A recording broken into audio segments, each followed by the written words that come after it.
Olá, meu nome é Eduardo Starosta e esse é o canal Fora de Curva. Gente, hoje, 8 de novembro, tenho dois assuntos que eu pretendo que sejam rápidos, a não ser, claro, que venham ideias novas na cachola durante o vídeo e eu demore um tempinho a mais para me comunicar com vocês. Mas vamos lá. Primeira questão, saiu o IGPDI, o Índice Geral de Preços da Fundação Getúlio Vargas, referente ao mês de outubro. O percentual em si do mês passado não surpreendeu, ficou em uma deflação de 0,62%. Isso significa que esse indicador de preços está tendo o seu quarto mês consecutivo de queda de preço e deflação.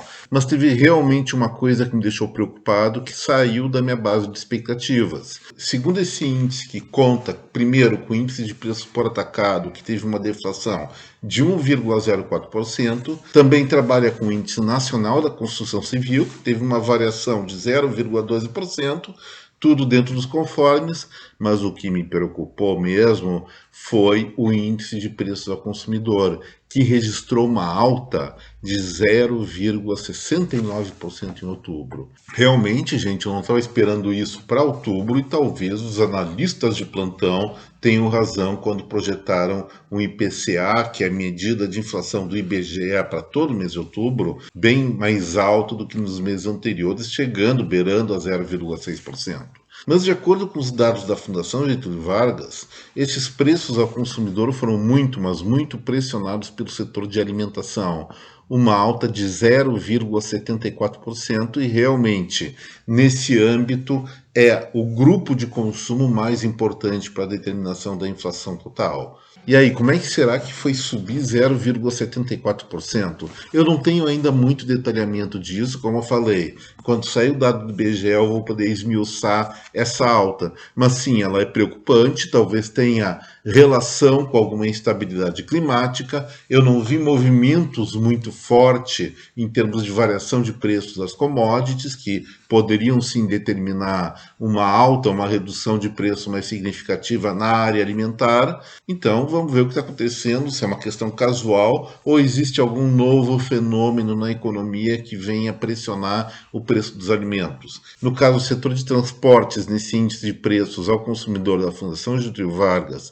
registrou uma retração, uma deflação de 0,19%, ainda em função majoritariamente da queda dos preços dos combustíveis, e isso evidentemente não está se repetindo em novembro, por uma série de questões que a gente vai analisar quando for mais apropriado. Também teve uma alta significativa, segundo a Fundação Getúlio Vargas, o ramo de vestuário com 0,73%. Despesas diversas registrou uma alta de 0,19%, saúde 0,85%, bastante elevado também, tem que averiguar depois no IPC do IBGE o que aconteceu, se esse indicador evidentemente for convergente com o que a Fundação Getúlio Vargas está colocando para a gente agora, mas vamos pensar o seguinte, um alerta amarelo, ainda não é vermelho, foi dado com esse dado, especialmente de preços ao consumidor do IGPDI.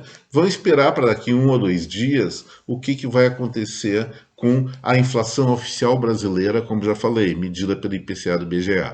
Aí nós vamos detalhar e achar as reais explicações para o que está acontecendo, se realmente isso está acontecendo, que me deixou com alguns calafrios. Mas muito mais calafrio eu tive quando eu dei uma olhada nesse segundo assunto que eu vou entrar agora no Fora de Curva, que é a perspectiva da futura política de preços para combustíveis aqui no Brasil, quando começar o novo governo Lula em 1º de janeiro do ano que vem. O que eles estão propondo? Vamos recordar. Depois do escândalo que houve na Petrobras, não só com a corrupção, mas com as distorções de preço, se estabeleceu no governo Itamar alguns critérios para definir o preço do petróleo em função do mercado internacional e também em função da questão cambial brasileira.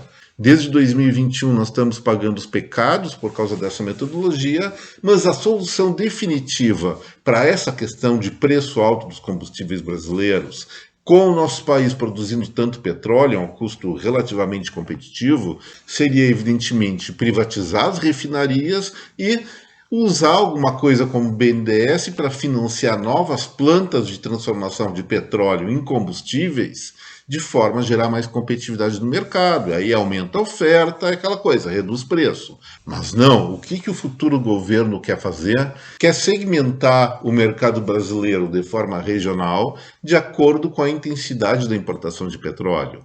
Vamos dizer o seguinte: aqui no sul do Brasil, Rio Grande do Sul, não tem nenhum poço de petróleo que eu conheça nas redondezas. Então, quase que certamente, a maior parte do petróleo que nós consumimos aqui provém do mercado internacional. Já pegando Rio de Janeiro, pegando Espírito Santo e outros centros produtores, essa influência das importações vai ser bem menor. Até parece razoável isso, né, pessoal? Mas vamos pensar o seguinte: isso significa o quê? Controle de preços. Isso significa o quê também? O Estado brasileiro, o governo federal, fazendo novamente aquela besteira de interferir no mercado. Isso aí sempre dá encaca, sempre dá em porcaria. Espero, sinceramente, que o futuro governo mude de ideia em relação a isso, porque só vai dar confusão. Em vez desses controles do Estado poderoso, gente, já está mais do que provado que uma economia livre, sem amarras, tem muito mais competência para chegar a um preço de mercado de qualquer produto o menor possível, desde que haja competição. Então, ao invés de arbitrar, vamos liberar. É essa a mensagem do Fora de Curva de hoje. Espero que esse pessoal de esquerda, como eu falei, é esquerda, tem todo jeito de ser esquerda, mas também não precisam ser ingênuos, para não falar alguma coisa como burros, a esse ponto. Vamos torcer para que eles mudem de ideia e realmente partam para uma política, pelo menos no campo econômico, de maior liberdade, ou pelo menos de manter os avanços que nós tivemos nos últimos anos. Política social não se faz no mercado. Política social, até pode-se dizer, se faz com um orçamento especificamente dedicado para isso, e não comprometendo toda a eficiência da roda da economia brasileira. Se acontecer isso, vai ser uma pena. E assim, gente, o Fora de Curva de hoje fica por aqui. Espero que vocês tenham gostado desse vídeo. Se gostaram, não esqueçam, botão no like, compartilhem esse material com a sua rede de contatos, especialmente inscrevam-se aqui no nosso canal. Muito obrigado pela atenção, um forte abraço em cada um de vocês. Até mais.